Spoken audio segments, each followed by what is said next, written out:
Tatay, mga kananay, nandito na po tayo sa ating bagong video. Isi-share ko lang sa inyo ang paggawa ng squidgy. Ayan. Kasi po mga kananay katatay, kung wala tayo dito, pag nagpiprint tayo dito sa screen, ay hindi pwede. Wala tayong magamit. Hindi tayo makaprint. No?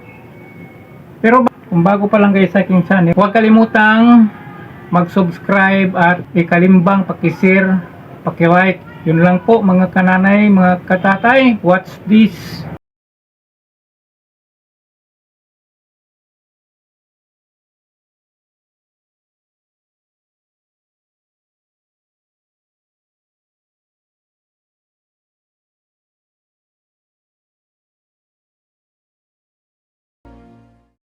Hello mga katatay. Ito na po tayo sa ating bagong video. Ang paggawa natin ng squidgy. Kung paano tayo gagawa ng squidgy. Yan po, kung nakikita ninyo yung plywood tsaka yung guma. Yung guma, ang kasukat niyan ay 1 and 1/2. Tsaka yung plywood naman ay 2 inches. 1.5 inches yung guma. At saka yung 2 inches. Oo. Ang guma natin ay may ply ito, no? Yung ginagawang mudguard. Ayan, kasi matagal talaga iyan mapudpod. Dahil kung ang gagawin natin walang ply, pangit yung niya, daan sa pagprint, no? Kung wala tayong squidgy, mayroon tayong silkscreen, ay wala rin, no? Oo, kasi mas maganda itong ginagawa natin, hindi tulad ng chinilas. Ang chinilas kasi pangit ang daan ng pintura. Ayan lang po, no? Pinagpapako natin ng ono na pako. Ayan po, no? Pagkatapos niyan mamaya, papalaman na naman natin yung sa likod niyan ng guma, no? Ayan. Tatlo rin sa taas. Ayan, no? Apat din sa taas. Pwede tatlo na lang. Oo, pag may palaman na, papalaman na natin yan ng sintra board. Ayan po mga kananay katatay. Tapos kakatingin ang sintra board. Malambot lang kasi yung sintra board, kahit matigas, malambot lang yan kakatingin ng cutter, no? Stripping knife. Ayan po. Tsaka babalutin din natin yan ng packing tape. Ayan po mga kananay katatay. Babalutin natin yan ng packing tape para maganda. Oo, hindi kaagad siya ng tubig, no? Ayan, pag naguhugas ka.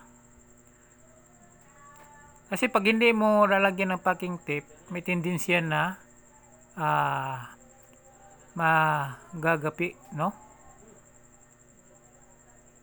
Tsaka mabubulok yung plywood niyan pag hindi mo lalo na sa paghugas-hugas. Pag di mo lagyan ng packing tape, doon absorb yung tubig niyan sa plywood. Kaya kailangan talaga ng packing tape. 2 beses. Ayan. Hanggang na doon sa taas din ay lalagyan din yan ng packing tape. Sundan lang ninyo mga kananay ang video natin na itinuturo, no? Ayan.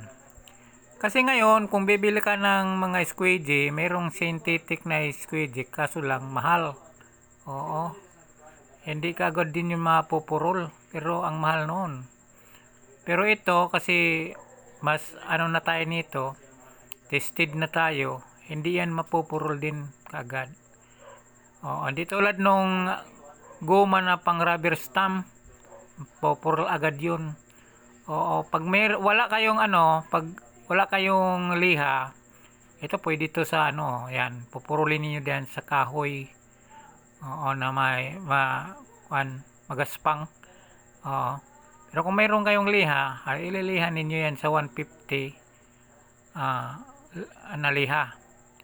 No? Bibili kayo.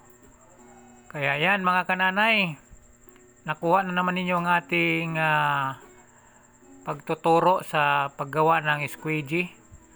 O ang mahal ng squeegee kaya ngayon, ganyang kalaki, nandyan na sa 250. Ayan no. So, dito sa atin, libre ang turo, walang bayad. Okay, paano mga kananay? Hanggang sa muli po, salamat sa inyong pagsubaybay sa ating video at pagsuporta. Ito uli si DJ Pobre, ang talented tatay. Salamat at maraming salamat at salamat pa ng marami. Yan. Sana hindi kayo magsasawa sa aking mga content video. At advance Merry Christmas sa inyong lahat na taga-subaybay sa aking channel. Yahoo!